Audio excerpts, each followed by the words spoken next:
Fala galera, eu sou o Rafael e esse é o canal Que Honra Ser, o nosso canal de conteúdo exclusivo do Vasco. Sejam todos muito bem-vindos ao nosso canal.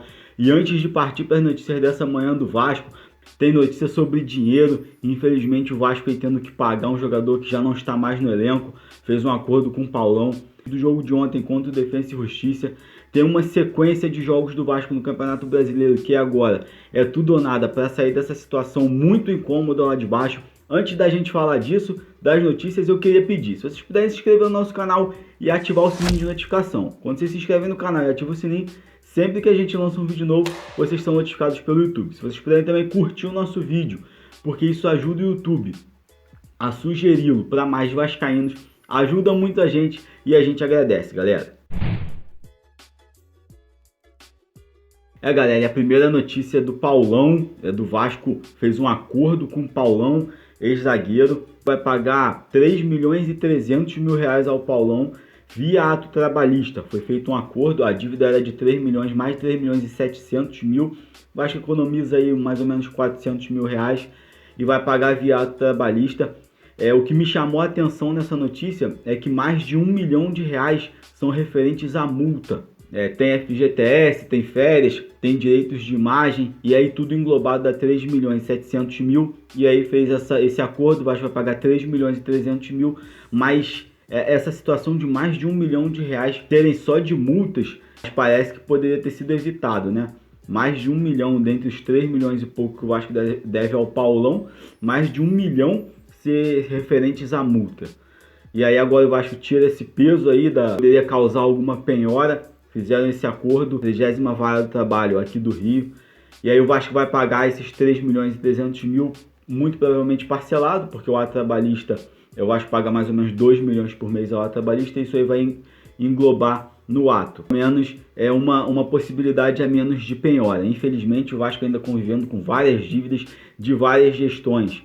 Não só da gestão do Campelo, da gestão do Eurico Miranda, tem dívida de 10 anos para trás aí, que o Vasco, infelizmente, que ainda assola o Vasco, infelizmente. Mas, pelo menos, o Vasco fez esse acordo, a gente espera que pague, para que não haja depois penhoras, né? Para que não venham a acontecer penhoras, como já aconteceu em outras ocasiões. 1 milhões e 300 mil o Vasco vai pagar via ato trabalhista. Deixa a sua opinião aí sobre esse assunto.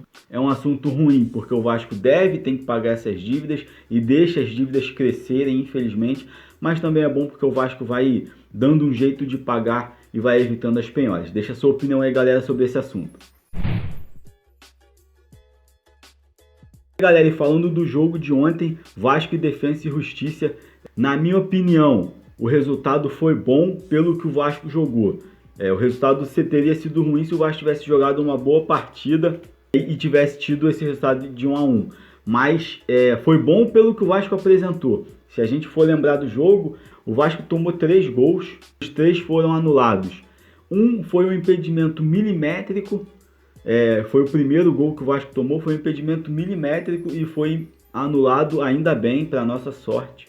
O Leandro Castanho entregou um gol, deu um gol para o Defensa e Justiça, só que como a bola resvalou, bateu no jogador do Defensa, acabou gerando um impedimento para o centroavante que estava dentro da área. E depois ainda tomou outro gol, esse com um impedimento mais claro, mas se a gente for olhar a números frios, o Vasco tomou 3 gols, e 2 foram anulados por muito pouco, um, né, com impedimento mais escrachado, mesmo impedimento mais fácil de ser visto pelo Bandeira. Mas infelizmente a gente achou que o Vasco poderia fazer uma boa partida por ser um time mais fraco, Defensa e Justiça, não mais fraco do que o Caracas, mas um time sul-americano mais fraco. O Vasco não fez uma boa partida, Pikachu nulo em campo, nulo mesmo.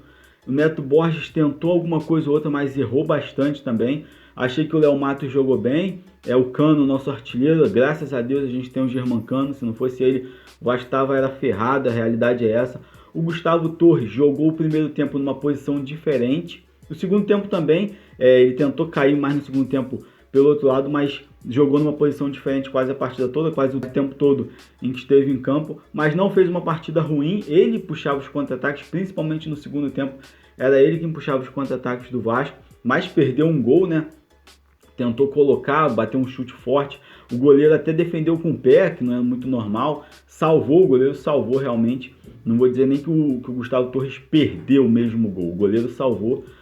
Achei que o Vasco fez uma partida fraca, ruim, defensivamente. Defensivamente, apesar de ter tomado esses gols que foram anulados, o Vasco, como foi muito massacrado, o Defensa e Justiça atacava o tempo inteiro, o Vasco até não se comportou tão mal.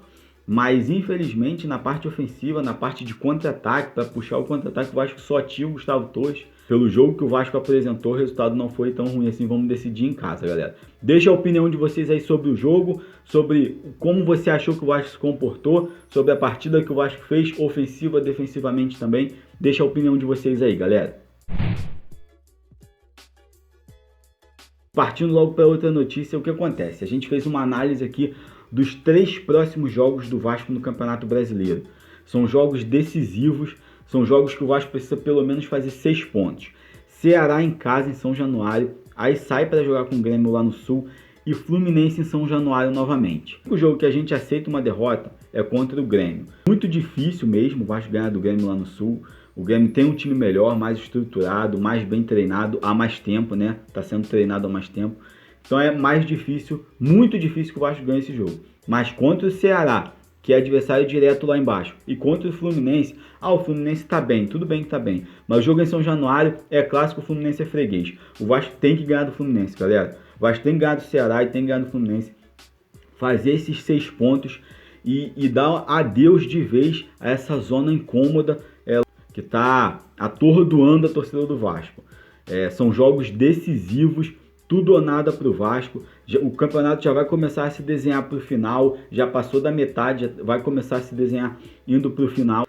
O Vasco tem que ganhar esses 2 jogos, é muito importante. O time do Fluminense é bom, tá jogando bem, é bem treinado. O time do Ceará também não é dos piores, mas o Vasco tem que se impor.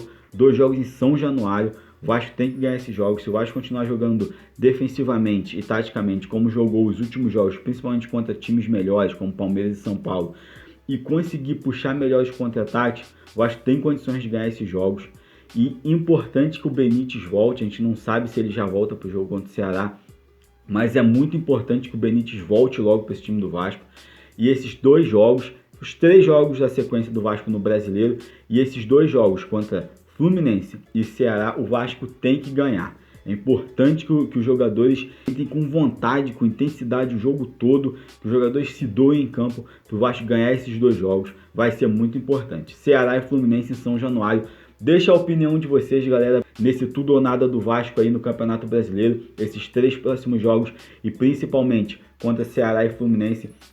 Se o Vasco ganhar, o Vasco respira muito no campeonato. Deixa a sua opinião, o que você acha, se o Vasco tem condições de ganhar, como o Vasco pode se comportar nesses jogos. Deixa a opinião de vocês aí, o que vocês acham. Galera, esse foi o nosso vídeo da manhã do Vasco. Se puder curtir, compartilhar, ajuda muito o nosso canal. Um abração a todos, fiquem todos com Deus, saudações vascaínas e até o próximo vídeo.